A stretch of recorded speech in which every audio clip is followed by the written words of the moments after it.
Hello beautiful people, welcome back to my channel. On the menu today we have this deliciously looking steamed vegetable or vegetable sauce, if you want to call it that. It is so good, it is so versatile, you can eat it with whatever it is you want.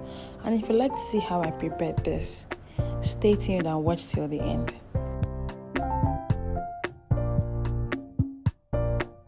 For our sauce, the first thing you're going to do is to blend your pepper. And this is the pepper mix I'm going to be using. I have chili pepper, that's the red chili, and then I have scotch bonnet, also known as rodo.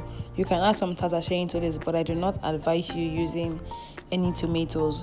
Depending on how spicy you want your vegetable sauce to be, I have about 10 pieces of this red chili, and then I have about 8 pieces of the habanero pepper. I'm not adding onions because I'm going to chop my onions. If you want more onions, please go ahead to add onions to this blend. Now I'm going to go ahead and coarsely blend this in my blender, or you can use a food processor. So for my vegetable, this is the vegetable I'm using.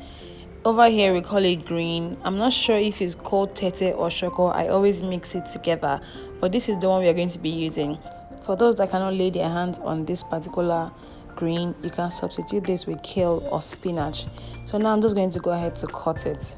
Most times I usually have the seller in the market cut it for me, but because I wanted to show you guys how I cut my vegetable, so this is it. You're just going to cut about half of each leaf from the stem.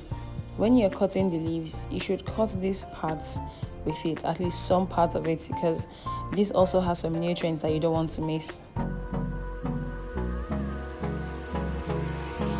Hold me close till I get up. Time is barely on our side. Now that I'm done cutting, I'm going to go ahead to slice it. And to slice it, you just put a bunch of leaves in your hand, hold them together, and then start to cut.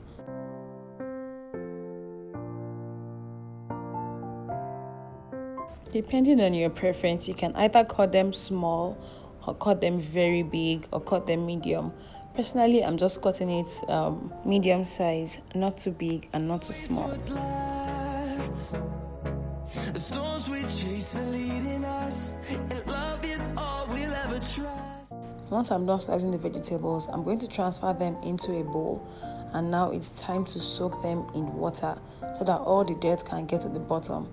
And to soak it, I usually add salt into the vegetable. This helps all the dirt to settle to the bottom because these leaves always come with so much dirt.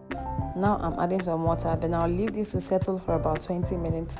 After settling for about 20 minutes, I'm going to wash it in runny water to ensure that all the dirt are totally out of it. You're going to actually see the dirt under the bowl when you take out your vegetables.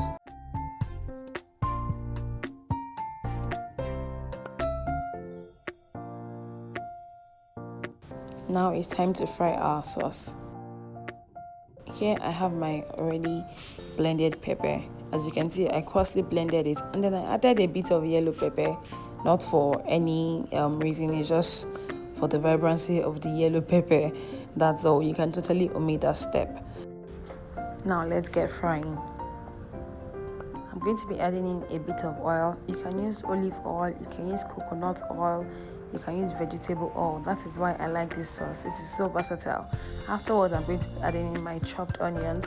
I like to add a lot of chopped onions. This is why I did not add onions when I was blending my pepper. After sauteing for some minutes, I'm going to add in crayfish. Add the crayfish and then stir together. I like to leave this on medium to low heat for about 3 to 4 minutes so that all the oil can be infused in the aroma and the flavor of the crayfish and the onions.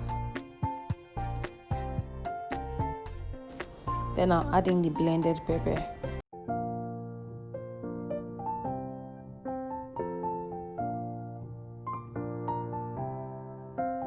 I'll let this fry for about 3 to 4 minutes, and afterwards I'm going to be adding seasoning cube. I'm using the Maggi crayfish seasoning cube. It does not require any more salt. But if the seasoning cube you're using still requires you to use salt, then you're going to have to add some salt into this. But because this does not require salt after using the seasoning cube, I'm not adding any salt. Then I'll leave this to fry for about 5 minutes on medium to low heat. You do not want the heat to be too much. It's just going to slowly cook. It's time to add the vegetable. I washed my vegetable 3 to 4 times through running water. So I'm just going to go ahead to add the vegetable into the sauce.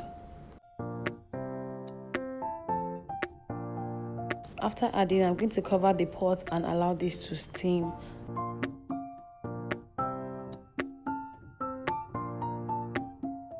As you can see, the vegetable has reduced in quantity. Now I'm just going to stir them together.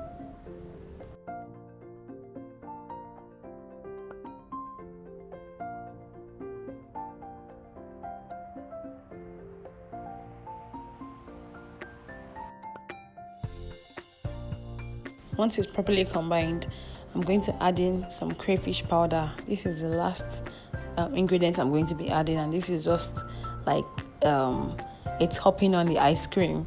So I'm going to go ahead to stir this together again, and then I'll leave this to steam for about 3 more minutes, and our vegetable sauce is ready.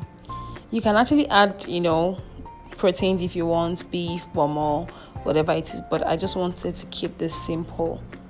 I like my vegetable crunchy, so I do not leave it to steam for too long. 2-3 minutes and it's good. I had my vegetable sauce with white rice, diced plantain and chicken wings, and it was so good.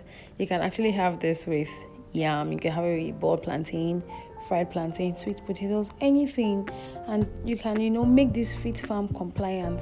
Just use your olive oil or your oil that has less calories, and it is good to go. This is so good, so quick to make, and I'm sure everyone is going to love this. Thank you for watching this video. If you have not subscribed, just do one good thing this 2021. Hit that subscribe button. Don't forget to like this video, share to your friends, leave a comment in the comment section, and I'm going to see you in my next video. Bye.